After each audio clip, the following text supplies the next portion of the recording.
എന്നിട്ട് ഈ ഭാഗം വെള്ളം ഒലിപ്പിച്ചു കൊടുക്കുക, ഈ ഭാഗം വെള്ളം ഒഴിച്ചു കൊടുക്കുക. അങ്ങനെ വെള്ളം ഈ ഭാഗത്തേക്ക് ഒഴിച്ചു കൊടുത്ത് ഇനി നമ്മൾ വലഭാഗത്തേക്ക് മയ്യത്തിന് തിരിച്ചെത്തണം. എന്നിട്ട് ആ ഭാഗത്തേക്ക് വെള്ളം ഒഴിച്ചു കൊടുക്കണം. ബാക്കൊക്കെ വൃത്തിയാകുന്ന രൂപത്തിൽ അങ്ങനെ വെള്ളം ഒലിച്ചു കൊടുക്കുക.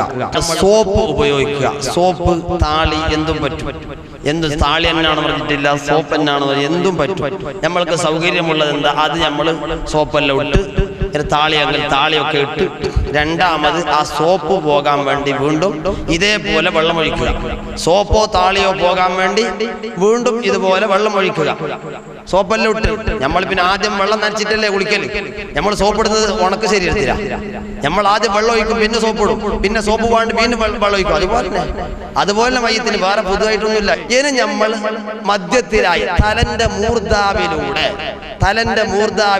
മധ്യത്തിലൂടെ ഒരു ബക്കറ്റ് വെള്ളം അല്ലെങ്കിൽ ഒരു പാട്ട വെള്ളം നമ്മൾ ഒഴിച്ചു കൊടുക്കണം. തലന്റെ മൂർധാവിൽ മധ്യത്തിലൂടെ ഇങ്ങനെ തലന്റെ മൂർധാവ് തുടങ്ങി ഇങ്ങനെ മധ്യത്തിലൂടെ താഴോളം വെള്ളിച്ച് കുളി ഒരു തവണയായി. ഇനി നമുക്ക് അഴുക്കൊന്നും പോയിട്ടില്ലെങ്കിൽ രണ്ടാമതും ഇതേപോലെ കുളിപ്പിക്കാം, 2 തവണയായി. അതേപോലെ മൂന്നാമത്തെ തവണ അങ്ങനെ ചെയ്യാം. മൂന്നാമത്തെ തവണ നമ്മൾ ആ വെള്ളത്തിൽ കർപ്പൂരം ചേർക്കൽ നല്ലതാണ്. കർപ്പൂരം ചേർത്തുകൊണ്ട് നമ്മൾ മൂന്നാമത്തെ തവണയും വെള്ളം ഒഴിച്ചു മയ്യത്ത് കുളിപ്പിച്ചു കഴിഞ്ഞു. ഇനി നമ്മൾ മയ്യത്തിനെ കർപ്പൂരം ഇട്ട വെള്ളം കൊണ്ട് കുളിപ്പിച്ചു, വെള്ളം ഒഴിച്ചു. അവിടെ ഉമ്മമാരെ ശ്രദ്ധിക്കണം. ആ മയ്യത്തിന്റെ വെള്ളം ഒഴിക്കാനും മാമാനെ വിളിക്കണ്ട, അമ്മായിനും വിളിക്കണ്ട, കാക്കാനും വിളിക്കണ്ട. ചോറ് കൊടുക്കുന്ന പരിപാടിയൊന്നുമല്ല.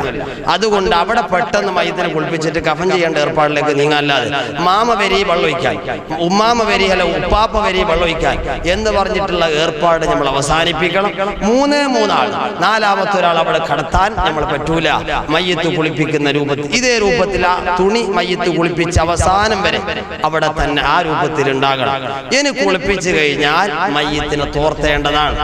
തോർത്തേണ്ടത് അങ്ങനെ വളരെ മൃദുലമായി, വളരെ മയമായിട്ടാ തോർത്തേണ്ടത്. വളരെ മയമായിട്ട് നമ്മൾ മയ്യത്തിനെ തോർത്തണം. കടുപ്പത്തിൽ തോർത്താൻ പാടില്ല. അതുപോലെ തന്നെ തലയൊക്കെ നമ്മൾ തോർത്തുമ്പോൾ മുടി കൊഴിഞ്ഞു പോകാതിരിക്കാൻ ശ്രദ്ധിക്കണം. ഇനി മയ്യത്തിനെ തോർത്തുകയാണ്. തോർത്തുമ്പോ ഇപ്പൊ ഈ തുണി ഇട്ട തുണി നനഞ്ഞിട്ടുണ്ട്. ഈ തുണി എടുത്തിട്ട് വേറൊരു തുണി അവിടെ പുതപ്പിക്കുക. വേറെ തുണി പുതച്ചിട്ട് ആ തുണി ഇങ്ങനെ പൊക്കി പിടിച്ചിട്ട് നമ്മൾ എന്താക്കുക, തോർത്തുക. ആ തുണിന്റെ ഉള്ളിൽ തന്നെ നമ്മൾ തോർത്തുക. ഉള്ളിൽ തന്നെ കൈയിട്ട് അതേപോലെ നമ്മൾ എന്താക്കുക, തോർത്തുക. എല്ലാ ഭാഗത്തും ശരീരം തോർത്തുക. ശരീരം എല്ലാ ഭാഗത്തും നമ്മൾ വളരെ കൃത്യമായിട്ട് തോർത്തുക. വേറെ തുണി നമ്മൾ പുതച്ചിട്ടുണ്ട്, അങ്ങനെ തോർത്തു. എല്ലാം തോർത്തിയതിന് ശേഷം 3ാം ഘട്ടത്തിൽ നമുക്ക് ചെയ്യേണ്ടത് മയ്യത്ത് കഫം ചെയ്യേണ്ട പരിപാടിയാണ്. അങ്ങനെ തോർത്തി കഴിഞ്ഞാൽ മയ്യത്തിന് കഫം ചെയ്യേണ്ടുന്ന സാധനങ്ങളൊക്കെ ഒരുക്കണം. ആൺ മയ്യത്താകുമ്പോൾ 3 തുണി വേണം. 2 പോരാ, 2 പീടിയിൽ കിട്ടുന്നതാ. അത് പീഡിയക്കാരല്ല ഇവിടെ ഇസ്ലാം പഠിപ്പിക്കുന്നത്, ദീൻ പഠിപ്പിക്കുന്ന പണ്ഡിതന്മാരാ. 3 തുണി വേണം. 3 തുണി, 2 ആക്കാൻ പറ്റില്ല. പെണ്ണിന് 2 തുണി, ആണിന് 3 തുണി. മക്കളൊക്കെ അനുവദിക്കുന്നുണ്ടെങ്കിൽ ഖമീസ് തലയ്ക്ക്. ഇതാണ് ആണെനിക്ക് വേണ്ടത്. എന്നെ കടവുള്ളൊരുത്തരാണ് ഖമീസ് ഇടുമ്പോ പറഞ്ഞ് വേണ്ട എന്നാ വേണ്ട, അവിടെ വേണ്ട, അത്ര മതി, അങ്ങനെ ആരും പറയില്ല. അതുകൊണ്ട് ഞാൻ ഒരു മസാല പഠിപ്പിച്ചു തന്നിട്ട് എന്നെ ആരും പറയാൻ നിൽക്കണ്ട. നമ്മൾ മരിച്ചിട്ടാൻ ബുദ്ധിമുട്ടാക്കാൻ നിൽക്കണ്ട, നേരെ പോയിക്കോട്ടാവൻ. അപ്പൊ ആ രൂപത്തിൽ നമ്മൾ എന്താക്കുക, മയ്യത്തിന് പറ്റുന്ന 3 തുണി. 3 തുണിയിൽ ഏറ്റവും നീളം കൂടിയ തുണി താഴെ വിരിക്കണം. അതിനുശേഷം മറ്റ് 2 തുണികൾ വിരിക്കണം. ആദ്യം നീളം കൂടിയ തുണി, ശേഷം മറ്റു 2 തുണികൾ വിരിക്കണം. അതുപോലെ തന്നെ മയ്യത്തിന്റെ തോർത്തിയതിന് ശേഷം നമ്മൾ അടിമുണ്ട് കെട്ടാനാണ്. ആ അടിമുണ്ട് നമ്മൾ അവിടെ തന്നെ കെട്ടിയിട്ട് വന്നാൽ മതി, അതാ സുഖം. കാരണം കഫൻ ചെയ്യുന്ന സ്ഥലത്ത് പല ആളുകൾ എത്തിയോ കുമ്മമാരെ അന്യപുരുഷന്റെ മയ്യത്ത് നിങ്ങൾ കാണാൻ പാടില്ല.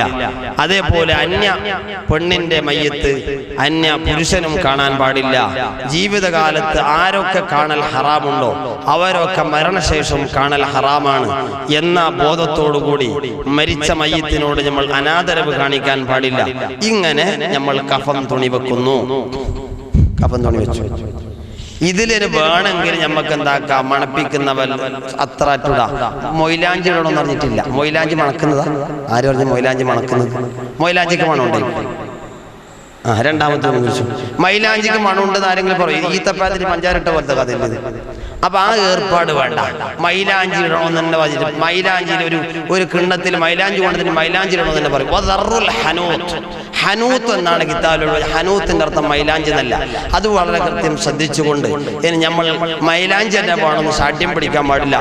മണമുള്ള ഏതെങ്കിലും വസ്തു, അത്തറായാലും ഏതേപോലെ തന്നെ കർപ്പൂരം, ഇതൊക്കെ നമ്മൾ ആ കഫം പുടയിൽ ഇടുക.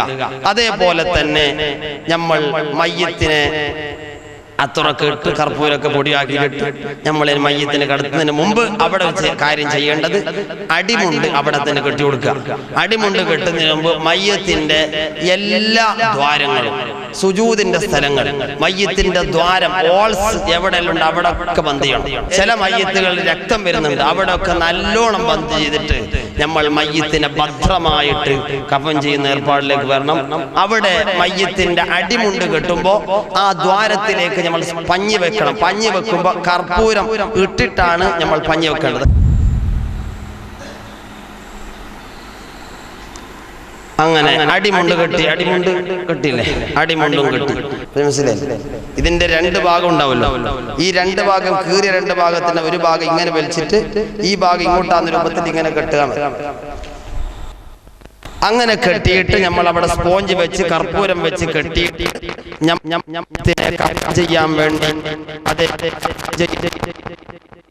കഫൻ ചെയ്യുന്ന മറവാണ്ട്. അപ്പോ കഫൻ ചെയ്യുന്ന റൂമിലേക്ക് കൊണ്ടുവരിക. ഇനി കഫൻ ചെയ്യാൻ വേണ്ടി കൊണ്ടുവരുമ്പോ അവിടെ തന്നെ ഖമീസ് ഇട്ട് നമ്മൾ കൊണ്ടുവരുന്നതല്ല. ഖമീസ് ധരിക്കൽ സുന്നത്താണ്. അതിന് ഈ മയ്യത്തിന്റെ അവകാശികളൊന്നും തടുക്കുന്നില്ല. അതുകൊണ്ട് മയ്യത്തിന് ഖമീസ് ഇടാം. ആ തുണി, ഉള്ള തുണി നല്ല മാറ്റി ഉള്ള തുണി മാറ്റിയിട്ട് മയ്യത്തിന് ഖമീസ് അവിടെ തന്നെ ഇട്ടിട്ട് കൊണ്ടുവന്നാണ്.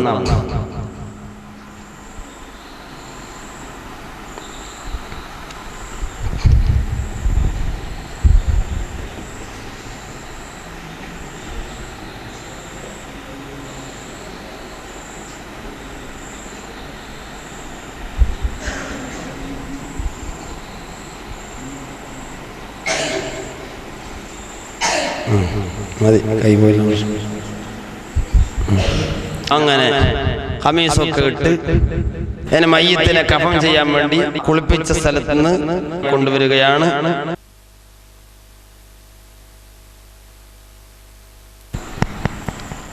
ഇനി മയ്യത്തിന്റെ സുജൂദിന്റെ സ്ഥലങ്ങളിലൊക്കെ സ്പോഞ്ച് വെച്ചു കൊടുക്കുക. അതേപോലെ ദ്വാരങ്ങളിൽ സ്പോഞ്ച് വെക്കുക. കണ്ണിന്, വായിക്ക്, അതേപോലെ മൂക്കിന്, ചെവിക്ക്, സുജൂദിൽ കുത്തുന്ന സ്ഥലങ്ങൾ അവിടെ ഒക്കെ നമ്മൾ സ്പോഞ്ച് വെച്ചു കൊടുക്കുക.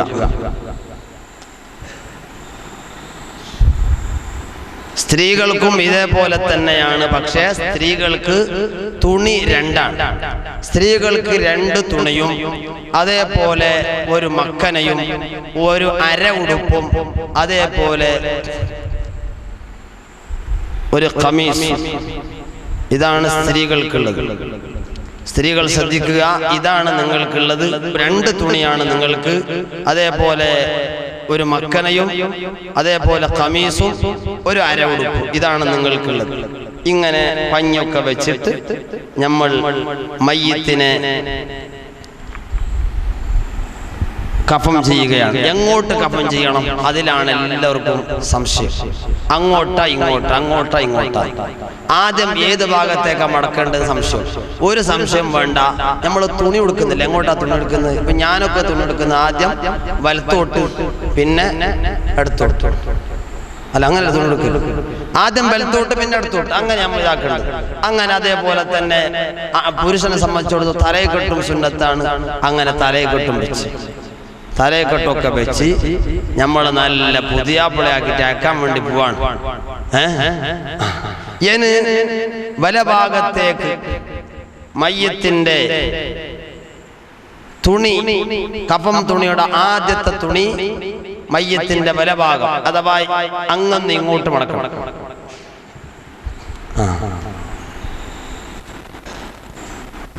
ഒരു കാര്യം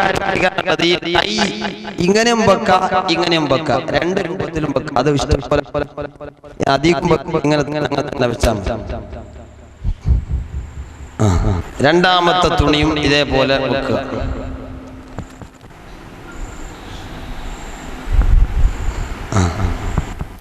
കഫൻ ചെയ്ത് കഴിഞ്ഞാൽ ഈ എക്സ്ട്രാ വരുന്ന തുണി അത് നമ്മൾ കെട്ടിക്കൊടുക്കുക. തലഭാഗത്തും കാൽഭാഗത്തും ഇവിടെ ഇങ്ങനെ കെട്ടിക്കൊടുക്കുക. എക്സ്ട്രാ വരുന്ന തുണി നമ്മൾ അവിടുത്തെ കെട്ടിക്കൊടുക്കുക.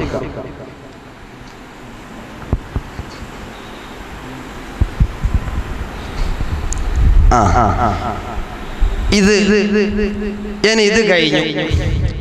ഇനി പെണ്ണുങ്ങളെ സംബന്ധിച്ചിടത്തോളം അവരുടെ മാറിന്റെ അടുത്ത് പ്രത്യേകമായ തുണി കെട്ടി കൊടുക്കണം. കാരണം മയ്യത്ത് കൊണ്ടുപോകുന്ന സമയത്ത് മാറ് അങ്ങോട്ടും ഇങ്ങോട്ടും അനങ്ങിയാൽ കഫം പുട ലൂസായി പോകും. ആ ലൂസാകാതിരിക്കാൻ വേണ്ടി അവർ പ്രത്യേകം മാറിന്റെ സ്ഥലത്ത് ഈ ഭാഗത്ത് അവർ പ്രത്യേകം ഒരു തുണി കഷ്ടം കൊണ്ട് പുറമെന്ന് കെട്ടണം. ആ കെട്ടിയ തുണി ഖബറിലെത്തിയാൽ അഴിക്കുകയും വേണം. അങ്ങനെ മയ്യത്തിനെ കഫൻ ചെയ്ത് നമ്മളിന് മയ്യത്ത് കട്ടിലിൽ വെച്ചിട്ട് മയ്യത്തിനെ കൊണ്ടുപോവുകയാണ് പള്ളിക്കാട്ടിലേക്ക്. മയ്യത്തിനെ പള്ളിക്കാട്ടിലേക്ക് കൊണ്ടുപോവുകയാണ്. കൊണ്ടുപോകുന്ന സമയത്ത് നമ്മൾ ഏത് രൂപത്തിലാണ് കൊണ്ടുപോകേണ്ടത് ആ കാര്യം പറഞ്ഞു തരാം, കാണിച്ചു തരാൻ നമുക്ക് സൗകര്യം ഇല്ല എന്ന് നിങ്ങൾക്കറിയാം. കാരണം ഒരു മയ്യത്ത് കൊണ്ടുപോകാൻ പറ്റൊരു സംവിധാനത്തിലല്ല ഇപ്പോൾ ഉള്ളത്. അതുകൊണ്ട് പറഞ്ഞു തരാം. മയ്യത്ത് വീട്ടിൽ നിന്ന് ഇറക്കുകയാണ്. ചില ആള് ശാഠ്യം പിടിക്കും, കാലാ പോകേണ്ടത്. ഓന് പറയുന്ന കാരണം തരും. നമ്മളിപ്പോ വീട്ടിൽ നിന്ന് ഇറങ്ങുമ്പോൾ ആദ്യം വെക്കുന്ന കാലല്ലേ, ഓന് പറയുന്ന കാരണം അതാ കാല് കൊടുക്കണം. എന്നാൽ ഓൻക്കറിയുന്നില്ല ആദ്യം തല എത്തി നോക്കിയിട്ടാ പോകുന്നത്. കാലാദ്യം വെക്കുന്ന തല ആദ്യം നമ്മൾ കാലിനാട്ടും വെത്തിയിട്ടുണ്ടാവും. അപ്പൊ അതുകൊണ്ട് നമ്മൾ തല ആദ്യം കൊണ്ടുപോവുക. തല കൊണ്ടുപോയിട്ട് മയ്യത്തിനെ കൊണ്ടുപോകുമ്പോ അതേപോലെ തന്നെ നമ്മൾ മുമ്പിലാണ് നടക്കേണ്ടത്. മയ്യത്തിനേക്കാൾ മുമ്പിൽ നടക്കുക. പെട്ടെന്ന് മയ്യത്തിനെ കൊണ്ടുപോവുക. മയ്യത്തിനെ കൊണ്ടുപോകുന്നതിന്റെ ഇടയ്ക്ക് നമ്മൾ ഇരിക്കാൻ പാടില്ല. അതൊക്കെ കറാഹത്താണ്. മയ്യത്തിനെ കൊണ്ടുപോകുന്നതിന്റെ ഇരിക്കുക, അതേപോലെ കഥ പറയുക, അതേപോലെ സംസാരിക്കുക, ചിരിക്കുക, അതൊക്കെ നമ്മൾ പറ്റാത്ത കാര്യമാണ്. ലാ ഇലാഹ ഇല്ലല്ലാഹ് എന്ന് പറഞ്ഞുകൊണ്ട് നമ്മൾ മയ്യത്തിനെ സ്പീഡിലായിട്ട് പള്ളിയിലേക്ക് കൊണ്ടുവന്നിട്ട് മയ്യത്തിനെ വെക്കുകയാണ് നിസ്കാരത്തിന് വേണ്ടി. പള്ളിയിലേക്ക് കയറ്റുമ്പോഴും നമ്മൾ ആദ്യം കൊണ്ടുപോകേണ്ട തലഭാഗം തന്നെയാണ്. അങ്ങനെ തലഭാഗത്തേക്ക് കൊണ്ടുവന്ന് നമ്മൾ മയ്യത്തിനെ വെച്ചു.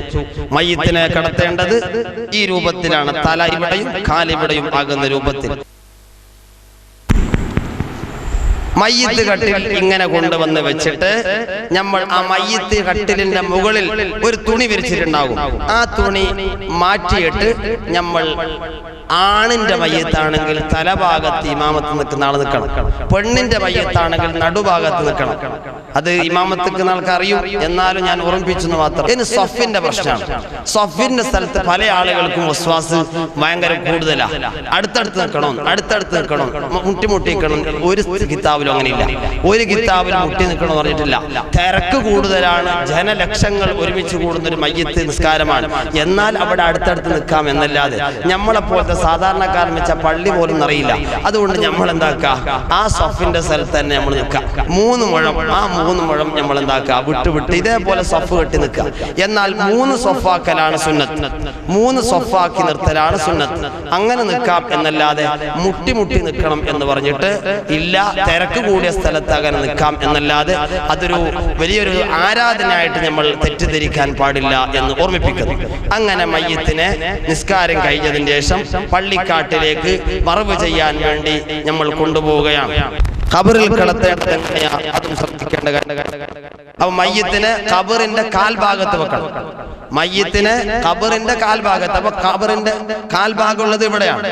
ഇവിടെ നിന്ന് ഇങ്ങനെ അങ്ങോട്ട് വെക്കുക. വെച്ചതിന് ശേഷം മയ്യത്തിനെ ചെരിച്ച് കിടത്തുക. മയ്യത്തിനെ ഖബറിൽ കിടത്തേണ്ടത് ചെരിച്ചിട്ടാണ്. ഇങ്ങനെ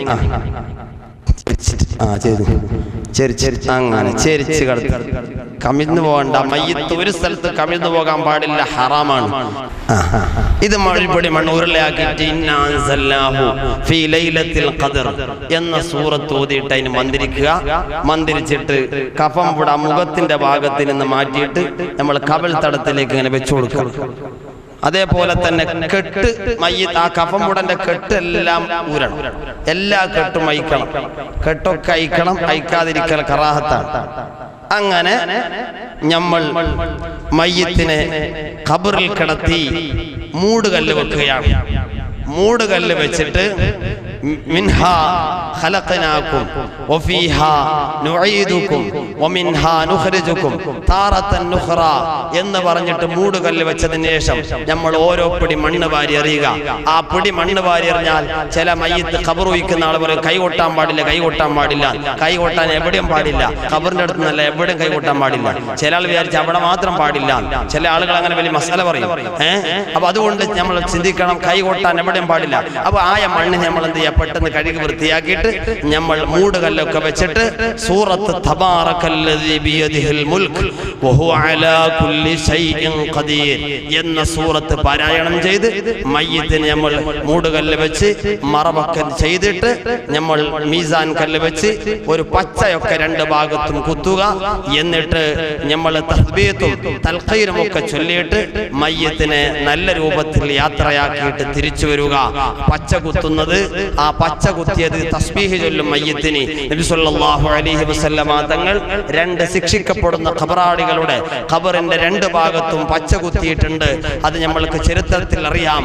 അതുകൊണ്ട് തന്നെ ആ പച്ച കുത്തുന്ന ശിക്ഷയിൽ നിന്ന് ഇളവ് കിട്ടാനാണെന്ന് നബി സല്ലല്ലാഹു അലൈഹി വസല്ലം പഠിപ്പിച്ചിട്ടുണ്ട്. അങ്ങനെ പച്ചൊക്കെ കുത്തിയിട്ട് നമ്മൾ മയ്യത്തിനെ മറവ് ചെയ്തിട്ട് യാസീൻ ഓതി അതേപോലെ തസ്ബീഹ് തൽഖീനൊക്കെ ചൊല്ലി ദുആ ചെയ്തിട്ട് നമ്മൾ അവിടെ നിന്ന് പിരിഞ്ഞു വരുന്നു. ഇതാണ് മയ്യത്ത് പരിപാലനം. ഇത്രയേ ഉള്ളൂ.